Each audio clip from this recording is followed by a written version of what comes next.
तर कशा काय मंडळी, तर आज पण घेऊन जाते तुमका एका जबरदस्त ठिकाणी, तर व्हिडिओ शेवटपर्यंत बघा. जाऊच्या अगोदर करूया आईन दिल्लो असतो स्पेशल नाश्ता. तर पहिला तुमका, त्याच्यानंतर माका. तर माका जाऊचा कर एक 9:30 वाजता भाड्याक, पण पप्पा काहीतरी गेलेत ना, ते अजून येऊक नाहीत. तर म्हटलं आजीन दिल्या काकडीचं जरा वजन करून बघलंय आणि तोपर्यंत भाड्यावाल्याने फोन केले. तर मीच म्हटलं पप्पांपर्यंत जाते. तर टू व्हीलर घेतलंय, बाहेर पडलंय, पप्पांकडनं रिक्षाची चावी घेतलंय आणि फायनली आपण आता भाड्याक जाऊक निघालो. तर पहिला भाडा असा, तर आमच्या गावातनं कुडा रेल्वे स्टेशनवरती हाणून सोडलंय आणि त्याच्यानंतर आता आपण जातलो ज्या अद्भुत ठिकाणी, स्पेशल ठिकाणी जातो ना, तडे.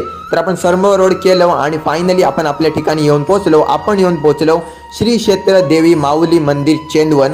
तर मंदिराच्या आतमधलं एरिया असा असो सुंदर, ब्युटिफुल, स्वच्छ, अगदी अट्रॅक्टिव्ह. तर आतमध्ये जाऊया आणि पाया पाडून येऊया. तर आतमध्ये तुम्ही गर्दी बघू शकता. देवी एकदम नवसाक पावणारी असा आणि हैसर मंडळी नवस फेडूची एक वेगळीच प्रथा असा. तर तुमचं जो काय हायदुख पायदुख असा, तुमचं जो काय नवस पूर्ण झाल्यानंतर असं लाकडी वस्तूच्या स्वरूपात नवस फेडून घेतलं जाता. आणि तुमका जर बोटिंगचा अनुभव घ्यायचा असलो तर ह्यांका कॉन्टॅक्ट नक्की करा.